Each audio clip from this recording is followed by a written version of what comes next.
Papua New Guinea takes out the crown at the Miss Pacific Islands Pageant. PNG urged to minimise global warming by 2 degrees. And 9 state-of-the-art fire trucks commissioned.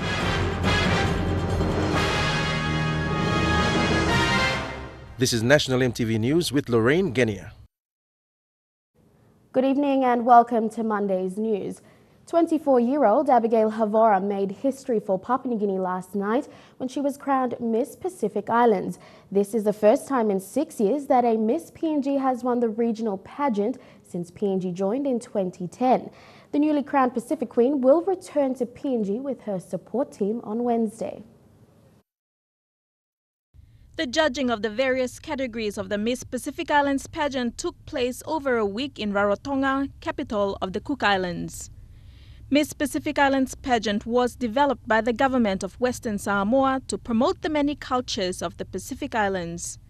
The pageant offers young women from around the region an opportunity to be cultural ambassadors for their countries.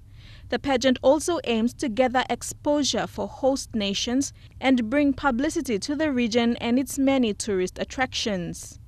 This year's theme, Our Spirit of Adventure, celebrated the history and future of the Pacific Islands people. The first part of the judging on Friday began with topic presentation and interview in the morning and talent performance in the evening. Miss PNG Abigail Havora made a presentation on leadership, focusing on the achievements of 2 prominent women leaders, Queen Salote of Tonga and PNG's Dame Meg Taylor, Secretary General of the Pacific Islands Forum. The 7 other contestants made their presentations on technology, climate change, environment, culture, health, education, and tourism. In the evening, the contestants showcased their talents where Miss PNG's spoken word poetry, influenced by gender equality, her faith, and her country, was well received. The crowning night took place on Saturday, where judging also took place for the best interview, sarong wear, and traditional attire categories. Abigail made history, being crowned Miss Pacific Islands 2015 to 2016.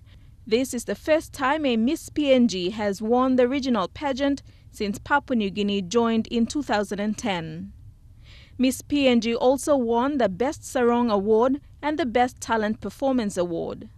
First runner-up was Miss Samoa, who also won the Best Interview Award. Second runner-up was Miss Tonga, who also won Miss Photogenic and Miss Social Media. Miss Fiji was third runner-up, also taking out the award for the Best Traditional Dress. The fourth runner-up title was taken by Miss Solomon Islands. Miss American Samoa won the special awards for Miss Personality and Miss National Tourism. Papua New Guinea's newly crowned Pacific Queen Abigail Havora will be returning with her support team to PNG on Wednesday, the 16th of December. 2015 has been a remarkable year for Papua New Guinea, marking 40 years of independence, hosting and winning the Pacific Games, hosting the Pacific Islands Forum, and now taking out the title of Miss Pacific Islands. Deli Waigeno, National EMTV News. Conservationist Philip Damon has received the UNDP Equator Prize for leading his people to conserve their homeland against logging. Damon's home is the Wanang Conservation Area in the Sogaram district of Madang Province. The international recognition was made possible by the New Guinea Binatang Research Centre. Philip received the award in Paris and returned yesterday. Equator Prize 2015 winners in Forest, Papua New Guinea, Wanang Conservation Area.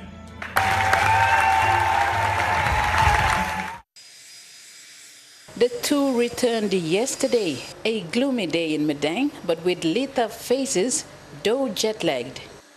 When asked how he feels upon arrival, Philip says he's just glad to be back home in his country, province and town. They were thanked by high-powered dignitaries of other countries for keeping the oxygen pure, not only for Papua New Guineans, but for the whole human race, especially for the sake of their countries, where there are more buildings and less trees. We were really proud because we represented Papua New Guinea out of 21 countries across the world. And we learned a lot of lessons from other people who were involved in conservation research and land rights community development. The duo spent 3 weeks abroad attending community dialogues with winners of other countries before receiving the award on the 7th from Hollywood's famous actor Alec Baldwin. This is the second international award Philip has received on behalf of his people of Wanang with the help of the Binatong Research Center. Rachel Shise, National EMTV News, Madang. Opinions are mixed following the sealing of the Paris Agreement, which concluded the UN's climate change conference known as COP21 this year. The deal was sealed over the weekend and its goals have pleased some but raised criticisms from many others. Alana Lay reports. The Pacific were an important voice at this year's climate change conference, amplifying their climate challenges and needs on the world stage. Leaders were reminded continuously of their responsibility in lowering carbon dioxide and greenhouse gases through better organized funding and restrictions, as well as other factors. German Chancellor Angela Merkel was pleased at the agreement, echoing President Obama, who believes it may be a turning point for the world. I am glad that the climate talks in Paris came to a close so successfully. It really sets the course for the world towards an energy transition and towards reason regarding climate change. It secures and gives a chance for billions of people who do not need to be scared for their future if the commitments are really kept to. There are reasonable mechanisms for validation, and so Paris has been a real success. During the first 9 months of this year, global temperatures averaged 1.2 degrees Celsius, above the pre-industrial levels in the 1800s. The final international agreement features the ambitious objective of restraining rising temperatures well below 2 degrees Celsius, above pre-industrial levels. Scientists have warned of a disastrous outcome should global temperatures exceed 2 degrees. As part of the agreement, rich nations are to continue their yearly funding of $100 billion, nearly 300 billion kina, towards developing nations to help them move towards renewable energy sources. Australian Foreign Minister Julie Bishop said the agreement provides much-needed accountability for nations. Australia prides itself on saying what it's going to do and then achieving it. Not all countries have been in that position, but now they have committed to a level of accountability and transparency that gives us comfort that we know what our major trading partners are doing, the major economies are doing, our major trading competitors are doing. Critics such as UK-based NGO Global Justice Now have argued that the agreement is not aggressive enough in protecting human rights, as well as emissions reductions and legal accountability for loss and damages. Alana Lay, EMTV World News. Climate change is a threat that is facing every country. Papua New Guinea officials attending the Climate Change Summit in Paris returned with the challenge of minimizing global warming by 2 degrees. Kundiawa Gembog MP Tobias Kulang says the goal to minimize emissions will be a challenge for the country. Papua New Guinea is among 195 other countries that have set a goal of reducing global warming to 2 degrees 85 years from now.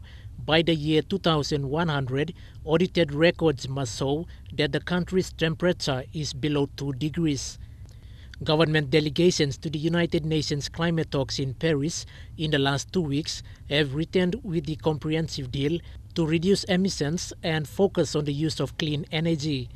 One of the attendants to the summit, Kundiawa Gembog MP, Tobias Kulang, says climate change is not a conspiracy. Conspiracy, it's not a conspiracy, it's a real thing. Every country will be subject to an audit for what they are going to do about managing emission and keeping the country below 2 degrees Celsius. Papua New Guinea was among the small island developing states in the Pacific that agrees to reduce emissions. But big industrial countries may find even more challenging, but they hope rest on technology to make emissions less harmful. PNG is experiencing rising sea levels and extreme weather patterns, and people on low-lying highlands, such as the Carteret Islands in the autonomous region of Bougainville, have become some of the world's first climate change victims. Quinten Alom, National EMTV News. The day's other stories, including new state-of-the-art fire trucks to be distributed to major airports around the country. Stay with us.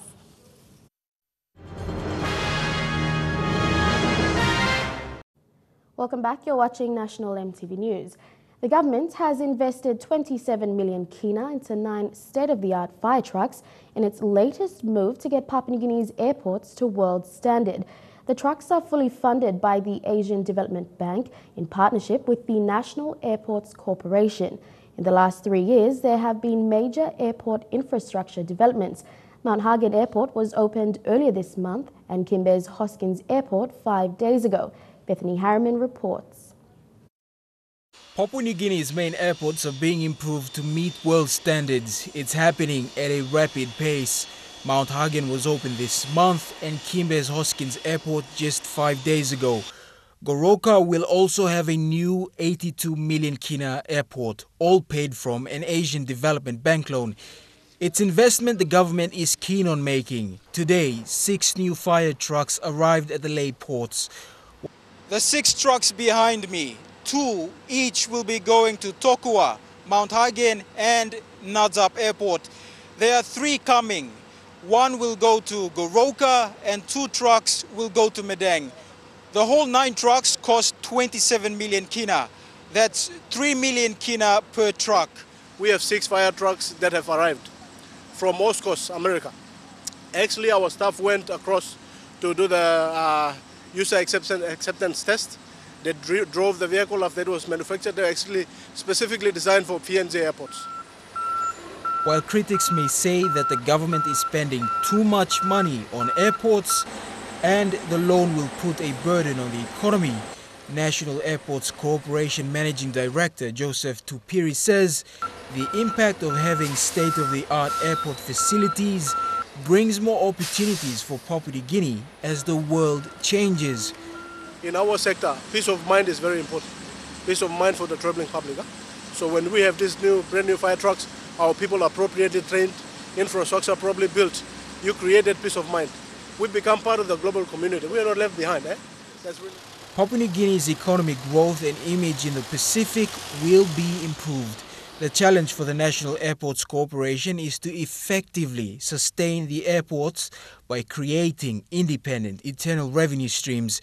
Bethany Harriman, National EMTV News, Lae.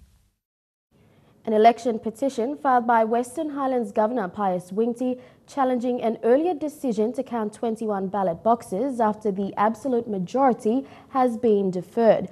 Tom Olga, the defendant, had petitioned the court earlier to count the remaining ballot boxes after Wingti was declared winner in 2012. The case has been adjourned to January 2016. Eric Harupma reports. An election petition filed by Western Islands Governor Pius Wingti has been adjourned to January next year. This brings to a total of 33 election petition cases that's currently pending decision of the Supreme Court. The hearing today follows the decision of the National Court by Justice Makai's judgment on the 19th of February 2015, which the court concluded while dismissing 10 election petition grounds and upholding only 1 and granted leave of absence to file Mr. Wingti's submissions for a full judicial review. The 21 ballot boxes, there's not been disputed. It has been unilaterally not being counted by the returning officer, and there's nothing wrong with those ballot boxes, and they should have been. Our argument is they must be counted. The applicant's lawyer Alfred Manasseh filed submission on the following issues to FACS. Firstly, the court decision is unlikely to affect the result of the election on the 21 election boxes not being counted, and insufficient briefings by the polling officials to inform the returning officer about the result of the election. Manasseh argued that whether the petition reads Section 153A of the Organic Law on Provincial and Local Level Government was not being pleaded in the petition. The case was adjourned awaiting a full trial to be convened on January 2016. Meanwhile, the Chief Electoral Commissioner, Patiles Gamato, has announced that there are only 6 months remaining to conduct the by-elections prior to the issue of writs for the coming 2016 national elections. This has drawn many questions about the legality of how these election petition judgments that would be concluded in full trial by Supreme Courts prior to the national elections. Eric Arupma, National EMTV News. More than 500 teachers in Morobe are awaiting their leave entitlements again after another year of teaching. Teachers from primary, high school and secondary schools had been advised that leave entitlements would be collected by early December. But teachers are still queuing up to receive their leave entitlements from the Morobe Education Division. These teachers from all schools within Morobe have been standing in such queues as these for the past 2 weeks, awaiting the arrival of their leave entitlements. Many of them from other provinces outside of Lae, and they rely on the Provincial Education Division to meet their travel costs. Samson Amui, Morobe's Bulolo School head teacher, says he's still awaiting his leave fares so he can go to his village in Babs Baimur area. And we have to go early to our home, relax and come back for another academic. So I think the government will really have to look into this and try to make the hardworking teachers happy. Morobe's Education Division Senior Assistant Barry Carlo explained that there have been cases of misinformation filled out in teachers' leave forms, causing extra work within the division and resulting in the delay. We're going through the screening. We found out that there were a lot of false information filled in the teacher's application, so we have to go strictly by whether they'll be eligible or not eligible. So we have cut the cost down and we are now paying them on 4 million now. So 30% of our 7 million has been cut. It has been a norm that every end of the year, teachers crowd up in front of Morobe's Education Division chasing after their leave entitlements. Despite assurance from the Morobe Education Division that teachers' leave entitlements will be paid to them before the festive season, teachers are still waiting in queues to have their queries attended to. Now many have complained that their leave entitlements are being paid to travel agents instead of being paid to them directly. Now at least 7 million kina has been budgeted for Morobe teachers' leave entitlements. However, all teachers are yet to fully receive their shares. Colin Barilai, National EMTV News, Lae. People of Pasingkap in the Arabaka LLG of the Middle Ramu district in Madang province can now access vital services in Madang town on time. This development and others were made possible by Middle Ramu MP and Agriculture Minister Tommy Tomskul. The roads have finally reached the people after 50 years. Rachel Shise reports from Madang. They usually walk for more than a week before getting to Madang town to access much-needed services. Plus, about in 1.5 weeks, something long come up to town. But through long minister, also me talk thank you long minister long godi come up remember this study long. Looks up long people long real development. The people are excited that the roads will continue.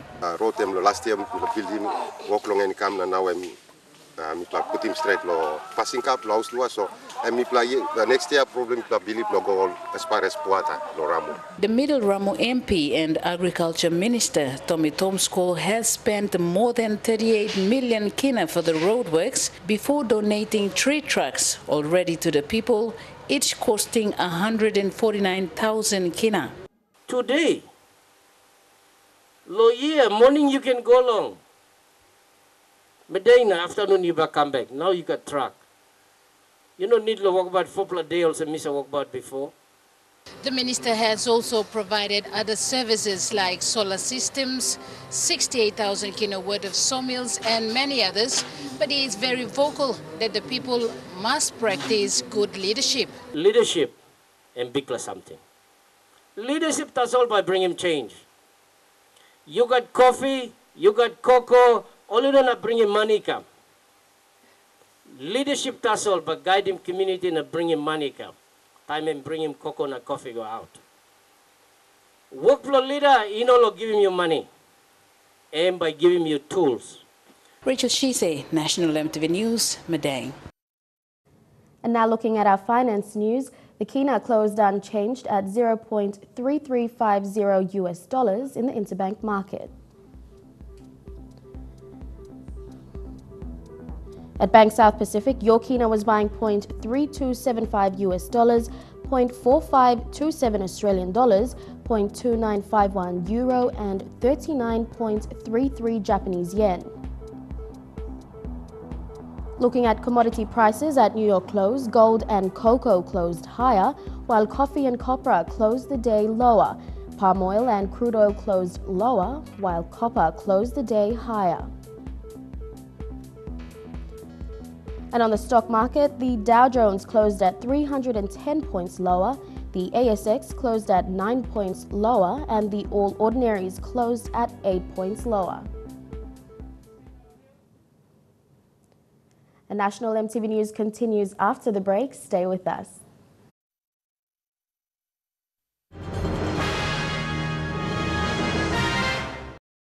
Welcome back to the news.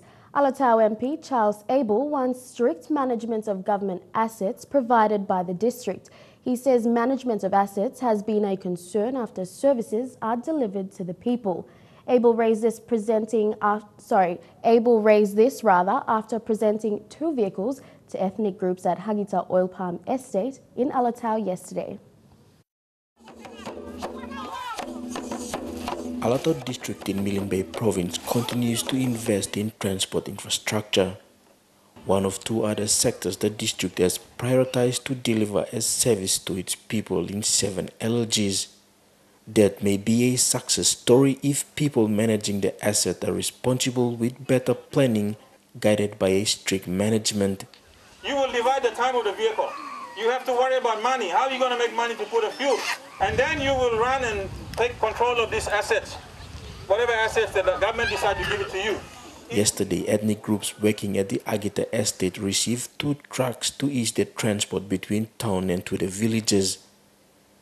Purchased under DSIP funds, these trucks will be managed by ethnic group presidents. You have to elect this committee every year. When the president plays up or these executives come back to us, then we sack them out. Meanwhile, Mr. Abel says the government will work closely with the oil palm developer to make sure working conditions benefit locals. That's the government, on behalf of all of you, to make sure that those conditions and the opportunities given to you are fair and within the law. Jack Lapava Jr., National EMTV News, Alatau. Police officers in Tabubil are unable to attend to complaints because their vehicles have been grounded for over 3 months now. 2 of the 3 police vehicles have mechanical problems, while the other has no fuel to operate. A police officer told EMTV News that Christmas and New Year operations will be affected if the vehicles are still grounded. While mining giant Oktedi has deployed a mobile squad unit to protect its properties, local police say they need their help. And Trukai Sports is up next. I'll have all the latest with Rugby League in Port Moresby. Stay with us.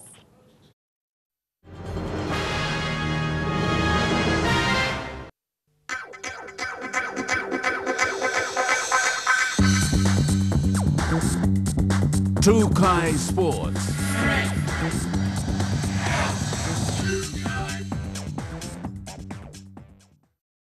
Welcome to Trukai Sports. Now in Rugby League, the annual Southern Nines tournament is into day 2 of its competition at the Sir John Guy Stadium in Port Moresby. A total of 64 teams from around the southern region are vying for the 10,000 kina grand prize. Jaylee Sapius reports. The tournament, which is sponsored by the Sports Events Limited, will see a total of 40,000 kina in prize money. Tournament director Solomon Ravu says defending champions Irupara GK will have to showcase outstanding performances to retain the title, as there are many new faces to look out for. That's one of the reasons why we do it, so that we can bring the raw talents to be seen here. And you know what can happen, we don't know. You know, selectors could see some good attributes, they can pick them up, train them more and develop them into top-class players. With a total of 32 games a day, the Southern Nines tournament has grown since its establishment in 2002 and has attracted more than 60 teams in the southern region this year. The Southern Nines will see 4 more days of competition before the grand prize of 10,000 kina is awarded to the cup winners at the end of the tournament. Jaylee Sapies, National MTV Sports. The annual NCD Governors Cup is set to kick off this weekend at the Connor Tigers Field in Waigani. Teams from different suburbs in Port Moresby have registered. The competition will run for the next 2 weeks with the finals on the 26th of December. The main aim of the competition is to encourage youths in the city to take part in sports and to keep away from illegal activities during the festive season. In the Christmas period, plenty kind of trouble na fight come up like one suburbs. But through lots like NCD Governors Cup like Christmas, I'm cutting plenty crime, na plenty steal, na plenty spark passing. I'm cutting off through for the NCD Governors Cup. The Port Moresby Suburban League is also hoping to include a team in the Intercity Cup competition. President Billy Aki believes that there is enough raw talent in the Suburban League to start up a team that may be a threat to other clubs in the Intercity Cup. This was also supported by some of the players. But now we put it like Governors Cup, na mila making the team gola NCD lagato gola digital cup next year. And by proving that's why by looking, the making team it will be the best team out of all digital cup players around Papua New Guinea. One play team cholwai pa stop na looking selection to em looking unfair na ino good plus so mi play mangi can play Governors Cup ose mi play chance to lo mi play can play digital cup. And some of us we plan no changes in chelo all intercity teams. So when post back up to come la put him Sabah Blagato is Quinchelo in the city, there's a big opportunity for people from Magi Mosby. A total of 32 teams will be taking part this year, with 2-year reigning champions Freeway Bumpers hoping for their 3rd straight win. The competition has been running for the last 14 years with the support from NCD Governor Powes Pakop. Today, a donation of 50,000 kina was presented to Billy Aki from the NCD Governor's office to help run the competition. Elijah Lavette, National MTV Sports. And Trukai Sports continues after the break with Rugby Union. Stay with us.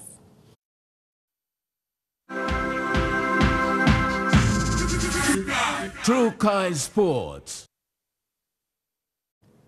Welcome back to Trukai Sports. Now turning overseas.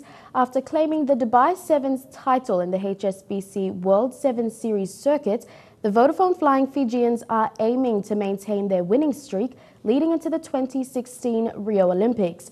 On just day one of the Cape Town Sevens, Fiji went through unbeaten with a 54-19 win over Scotland, 52-0 thrashing against Russia and 43-0 win over Argentina.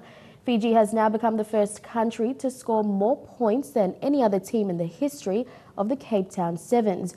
Fiji's France-based winger Virimi Vakatawa has been named in the top 5 offloads list of the HSBC World 7 Series circuit. Fiji's coach Ben Ryan says while this is the sort of momentum the team needs, they must remain focused towards their road to Rio. Time on the ground, tons of time on catch, pass, tackle, on decision making at breakdowns in attack and defence. I just don't want any of that to fall apart by being overconfident or getting carried away with ourselves. Ma'anonu was named Player of the Year of 2015 as the All Blacks swept through the New Zealand Rugby Awards.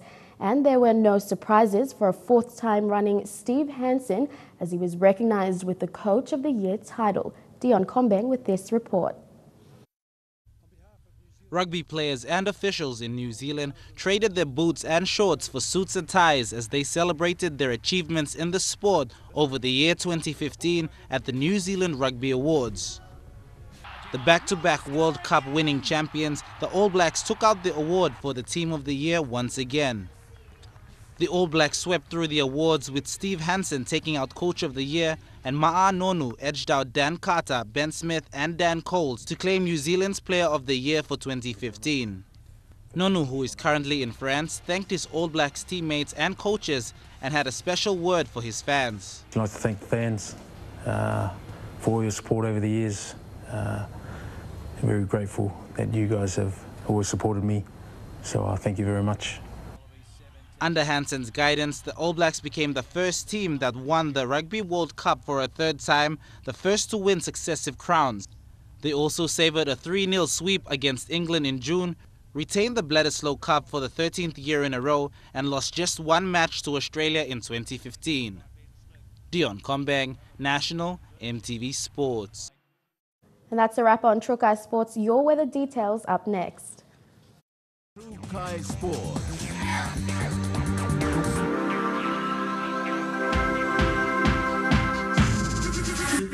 Trukai Sports.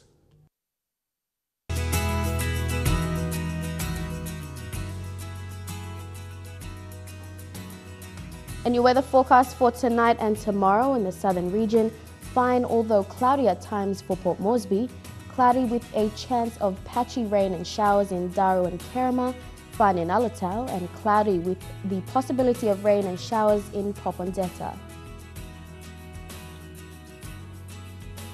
In the Momase region, few evening showers in Lae, brief evening showers in Madang, cloudy with the possibility of rain and showers in Wewak, and mostly fine in Vanimo. And in the New Guinea Islands region, mostly fine in Lorengau, Kavieng, Kokopo, Rabaul and Kimbe, and chances of patchy rain and showers in Buka.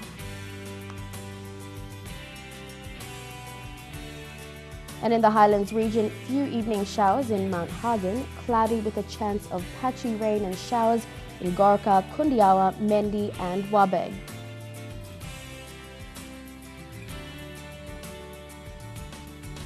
And your forecast for small ships for the next 24 hours: waters of southern PNG, Indonesian border through Torres Strait and Daru to Kiwai Island to Kerema to Yule Island to Hood Point, with waters west of Long Island to Madang, to Bogia, to Wewak, to Aitape, to Vanimo and northern PNG Indonesian border, seas of 0.5 to 1.3 meters.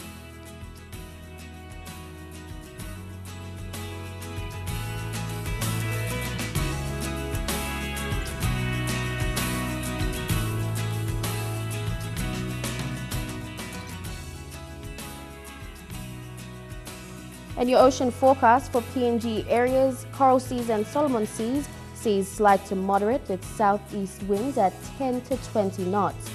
In the Bismarck Seas, seas slight with southeast to northwest winds at 10 to 15 knots with gusts. And in the Pacific Ocean, seas slight with clockwise winds at 10 to 15 knots with gusts.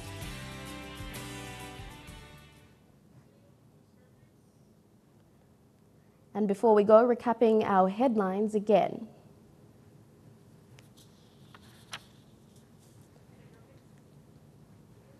PNG takes the Miss Pacific Islands Pageant crown. Papua New Guinea urged to minimise global warming by 2 degrees. And National Airports Corporation commissions 9 state-of-the-art fire trucks. That's how it is this Monday, the 14th of December 2015. On behalf of the EMTV News team, pleasant viewing. Good night.